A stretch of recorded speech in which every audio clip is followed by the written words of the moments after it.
Good morning, everybody. It's truly a pleasure to be back in the Emirates. I think this is my 14th time. Any nation that has a minister of happiness and a minister of AI is an amazing place. So let's begin. I was asked to speak about the future of government in 2050, some 30 years from now. It's very difficult to think 30 years from now. A lot of the technologies we're dealing with are doubling in power every year. When you double something 30 times from between 2020 and 2050, it's a billion-fold better. So how can we think of technologies that we're using that are a billion-fold more advanced than the technologies today? And I just want to warn you that my job here is to stress how much the world is going to change, not in 30 years, but in the next 10 years. So let's go on. We are truly living during the most extraordinary time ever in human history. I think none of us really understand how fast the world is changing. It's not any one technology, it's the convergence of 3, 4, or 5 technologies. I want to split this up into 4 parts. The first is to give us confidence that the world is in fact getting better by almost every measure. Not every measure, but almost every measure. And we look at World Bank data, people living in extreme poverty, we are at an all-time low. 2018 continued the downward trend from 2015. Here we see people in terms of literacy going from 15% to what is nearly 90% global literacy. Child mortality rate, truly one of the most important things we can measure. How many children make it to age 5 has dropped from 45% down to 4%. Still too high, but an amazing impact on society. Maternal mortality rates, the death rate for a woman having a child has plummeted. Why are these things getting better? What's happening over the last 100 years? If we look at global life expectancy, for all of human history, the average life expectancy for a human was about 30. You would have a baby at age 13, and then by the time you were 26, your baby was having a baby. And before food was abundant, the last thing you wanted to do was take food out of your grandchildren's mouth. But we've doubled the human lifespan. We're about to double it again.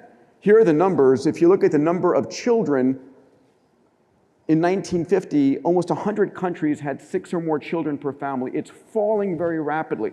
2 things reduce population growth rate pressures. You know this. You make a population healthier and better educated, they go into negative decline.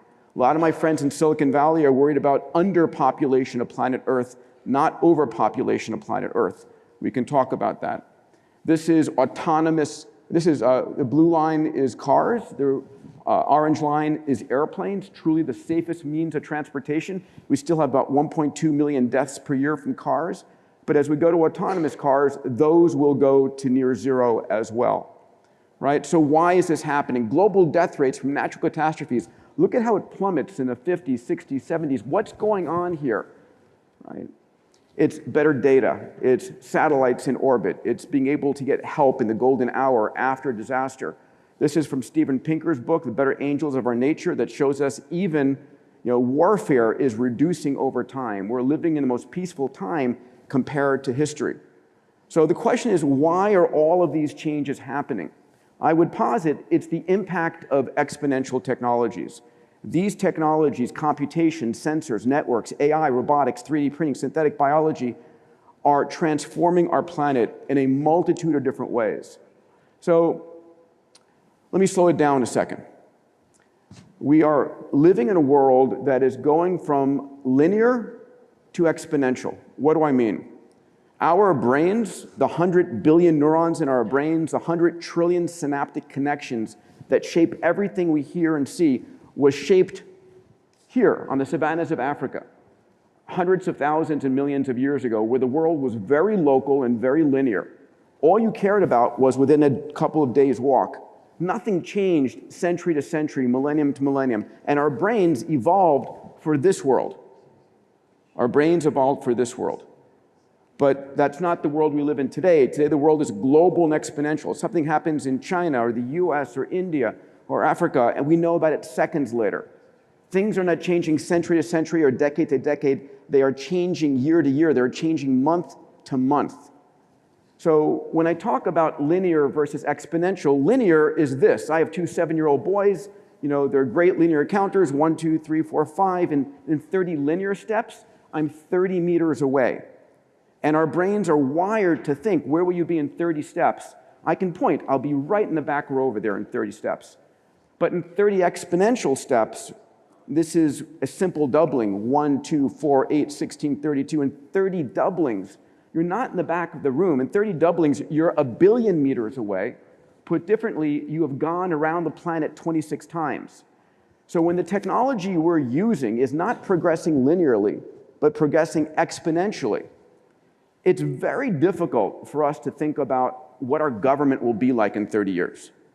Our brains are not wired to think that way.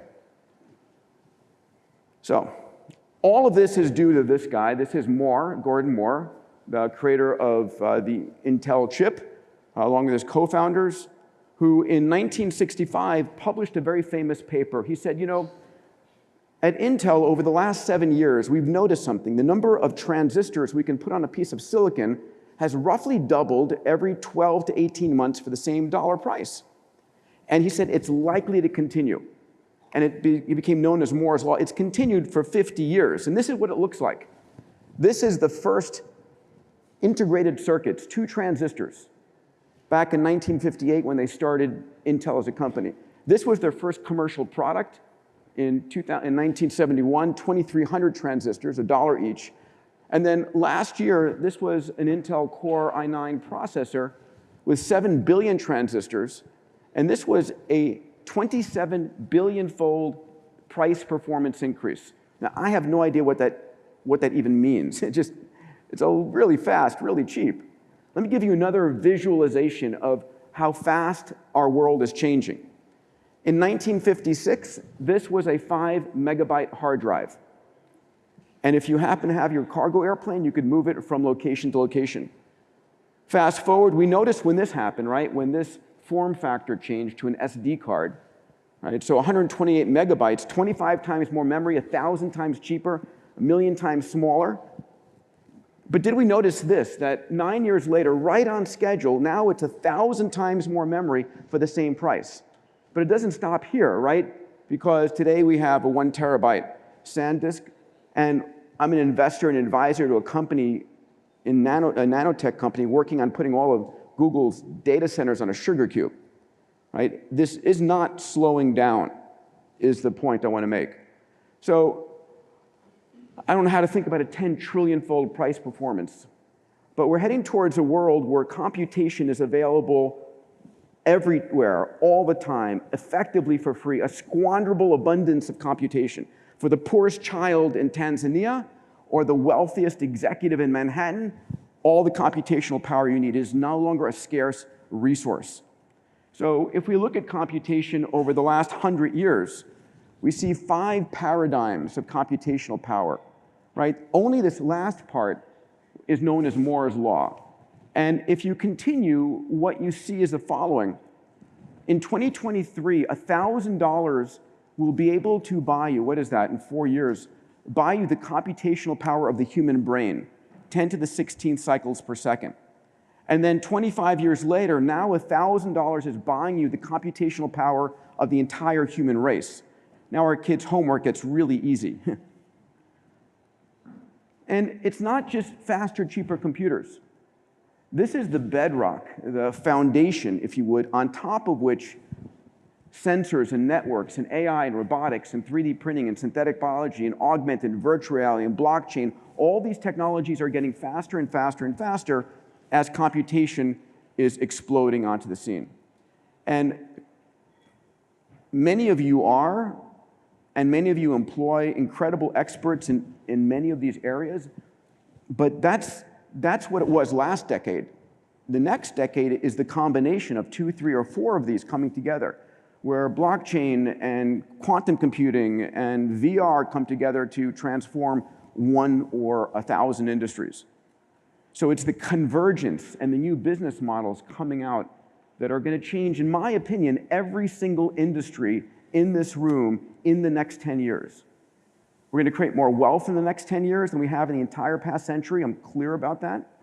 We're also going to transform how every industry, how we teach our kids, and how we govern our nation. So for me, it's not 30 years. It's the next 10 years that I'm trying to wake people up to say we cannot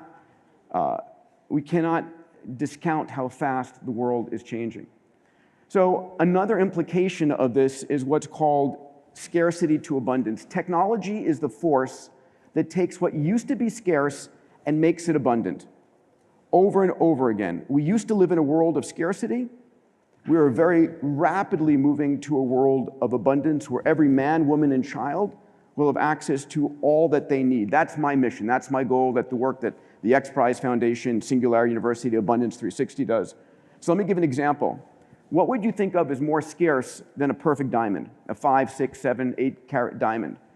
A friend of mine in Silicon Valley has a company called the Diamond Foundry. In one end of a machine comes methane, water, and electricity. Out the other end comes perfect diamonds. 6 carats, 8 carats, 10 carats. How big would you like it? Would you like imperfections or color? Sure, no problem. You could add that. Right? So it's just a question of what do you think of as truly scarce? Energy? We used to go and kill whales on the open oceans to get whale oil to light the lights, to light our nights. And then we ravaged mountainsides for coal. Then we started digging kilometers under the ocean floor. But the Earth is bathed in 8,000 times more energy, right? We are at all-new time lows in solar. Batteries are exploding. We're heading towards a squanderable abundance of energy, a transformation of the energy economy. If you have abundant energy, you have abundant water. I'll talk about that in a little bit. Health and learning.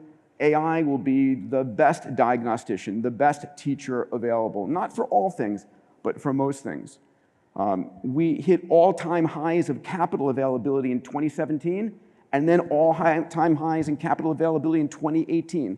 More venture capital, crowdfunding, token funding, sovereign investments, year on top of year on top of year. There's more capital flowing than any time ever in human history. More expertise connected, more communications on the world. Let me give one example. So we're heading towards a world of communication abundance. This year, the big news, of course, is 5G, which is being deployed globally over the next 2 or 3 years.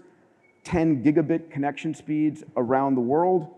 But it's not just 5G, it's also the fact that we're seeing an explosion in atmospheric and orbital capabilities, right? This is Google Alphabet just spun out Google Loon. OneWeb is about to start launching its satellites, producing 2 satellites a day from their facility in Florida. And then, of course, SpaceX just got an FCC license for 11,900 satellites.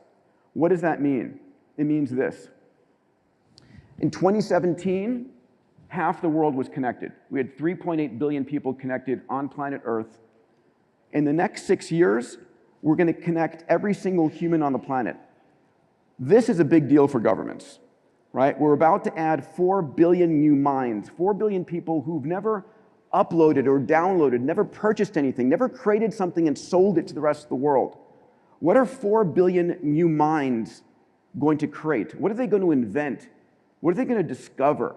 For me, this represents, these 4.2 billion minds represents an explosion in innovation. If we thought the world was moving fast, it's about to get a kick in the pants. Why? Because these 4 billion people coming online are not coming online like I did at 9600 baud on America Online. They're coming online at gigabit connection speeds with access to Baidu and Google, with access to quantum computing on the cloud, with access to 3D printing on the cloud. They're all entrepreneurs. They're all entrepreneurs to survive. And they're going to have the most powerful tools in the world. What are they going to do with that? We're going to see a very rapid rate of innovation.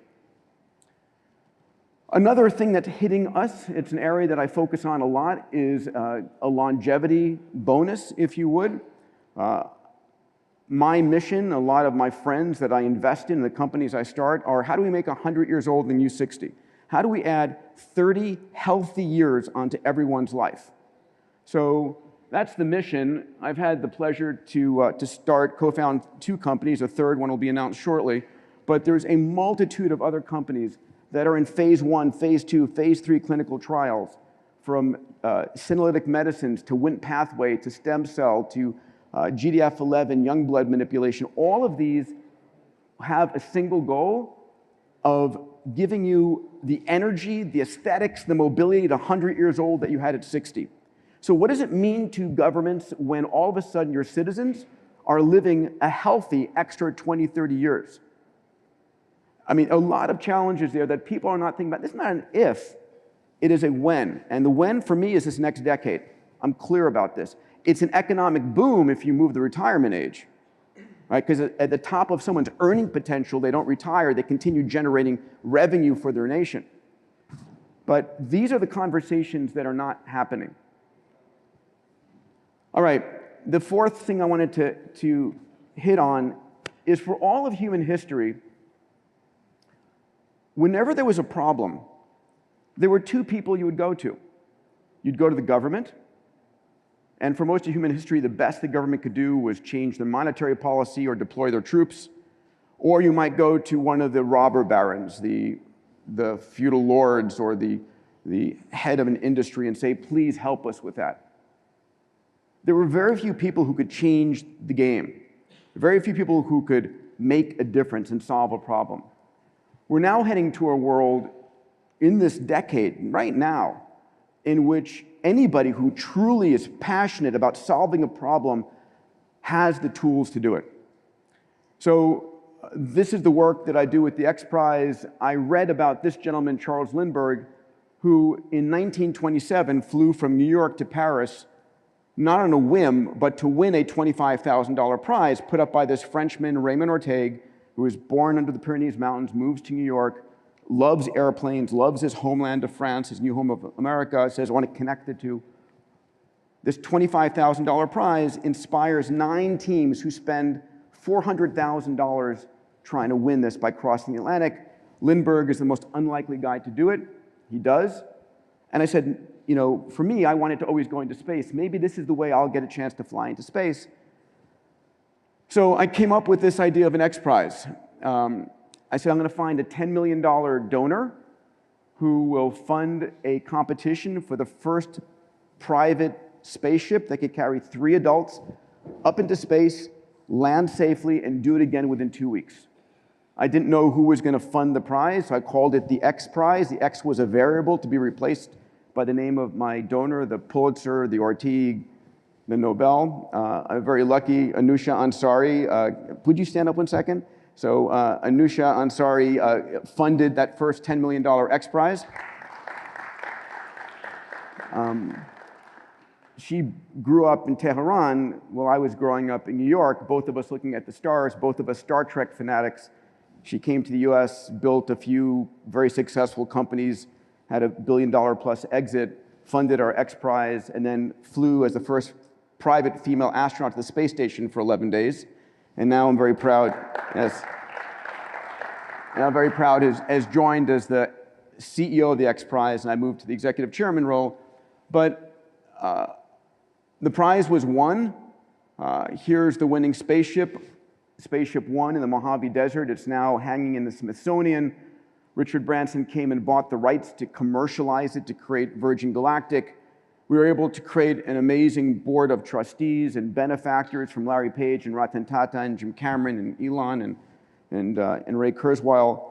And we asked the question, where are there problems in the world that should be solved that aren't being solved? So we've launched over $150 million of prizes. Another $200 million are in development. And so my point is that governments now have the ability to solve problems by just setting targets and saying, I don't care where you went to school, what you've ever done, if you solve this problem, you win. And allowing real innovation, right? The day before something is truly a breakthrough, it's a crazy idea. And most of us inside our companies or our governments don't like trying crazy ideas because they can fail. But a true breakthrough must have been a crazy idea. We just awarded last year the Tricorder X Prize funded by Qualcomm to diagnose 15 diseases in your living room. Right now, we have going on in Tanzania our Global Learning X Prize. We asked teams to build a piece of Android software that could take a child who's completely illiterate and take them from illiteracy to basic reading, writing, and numeracy in 18 months on their own. Elon Musk and Tony Robbins, the Voss family, Scott Hasson funded the prize. We went to partnership with the World Food Program. Google gave us 5,000 Android tablets. We had 800 teams enter, or 700 teams enter this competition. We narrowed it down to 5. We put the 5 finalists onto 500 tablets each. We went into the villages, we interviewed every child, found the children that were completely illiterate, set up energy stations, gave them the tablet, and now we're in the finals. Over the next, we'll deliver results in March, is it? And we go back to measure literacy for the child, their parents, and the village in Swahili as a primary language, and in some options, English as a secondary. And then we open source the winning software. And the notion is that you can, in that fashion, build 1 billion Android teachers per year. Right? So for us, that's one way of driving it. In the environmental space, we have an X Prize going on right now, in which we've asked teams to build a device that can attach to a coal smokestack or natural gas smokestack and extract the CO2 at temperature, at pressure, at concentration, and turn it into a product more valuable than the cost of extracting it. So we turned it into a profit center. We are from 47 teams down to the 10 finalists that are on the smokestacks testing right now. I love this prize. We have mapped less than 2% of the ocean surface. We know more about the surface of the moon and the surface of the Mars than we do our ocean floor because of the physics of salt water. So we challenge teams, this is funded by Shell and NOAA. Can you build an autonomous robot that you launch it from the shoreline, no boats, no people, it goes out on its own 10 kilometers and then goes down 12,000 meters. I'm sorry, 4,000 meters, 12,000 feet. Goes down 4,000 meters and has to map 250 square kilometers on its own in a day and bring the data back. We had 5 finalists. We're about to announce a winner, and this is like 1,000 times cheaper way of mapping the ocean floors for the future of cables or wind power, or whatever it might be. I love this. This is an X Prize we launched in March of last year. It's the team from All Nippon Airways called and said, hey, what would make it so that people don't have to get on airplanes anymore? What's going to disrupt our business? Really advanced thinking. And we got into a conversation and said, what if instead of, I flew on Emirates, I loved it, it was an amazing experience, 16 and a half hours later, I'm here. But imagine instead I'm back home in Santa Monica in my pajamas, and what you have here is a robot, a robotic avatar with an e-ink face that looks like me. At home, I'm wearing a VR goggles, a haptic suit, and as I walk around, the robot walks around. As I look out and shake your hand, the robot looks out and shakes your hand. And this is a robotic avatar, right? And eventually, the near term is going to be for disaster and medical, but in the long term, it's when you want to put yourself in different locations and time travel becomes instant, if you would. I'm very proud of this prize. This was funded by Ratan Tata out of India. It's the realization that we live on a water planet. The Earth is 2/3 water. We fight over water, but of that water on our planet, 97.5% is salt. 2% are the ice caps, so we fight over 0.5%. But it turns out that there are quadrillions of liters of water in the atmosphere. We call it rain or humidity.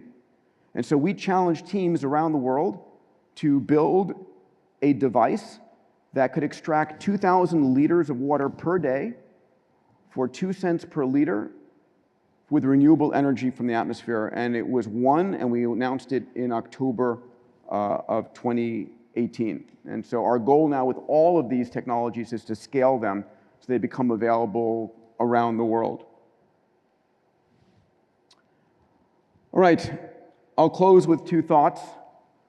That the world's biggest problems are the world's biggest business opportunities. And that as we teach our students at Singularity University and the X Prize, if you want to become a billionaire, help a billion people. And this is the world that we're living in today.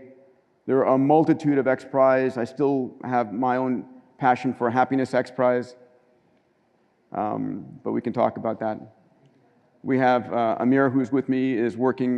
We have an amazing AI X Prize of collaboration between AI and human teams that will be unveiled on the TED stage in Vancouver in 2020. I don't know if I can take one or two questions, or yes, maybe. By the way, I'll just mention this. I will be back in Dubai on March 26th and 27th. I'll be running a 2-day CEO summit here called Abundance 360 under the patronage of His Highness Sheikh Hamdan at the Emirates Towers Hotel. That's the website. If you'd like these slides, if you just send an email to slides@diamandis.com, these slides will get sent to you automatically. Do we have time for one or two questions? This is the fun part. Any subject. Sir, please, thank you.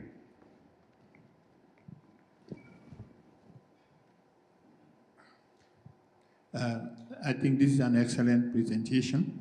My question, comment maybe has to do with, don't you think the prizes that you float for people to come up with new ideas became attracted as a result of the specific or the strategic positions that maybe you people have held over the world?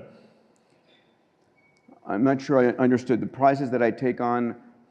Like you float a particular prize for Yes. a particular activity to be done, then you have sponsors straight away. So I'm saying, assume I'm coming from Sierra Leone in West Africa. We have a vision, right? When we set a prize for a particular activity to be done, don't you think because of the strategic positions that people held over the years, that is why sponsors became attracted to it?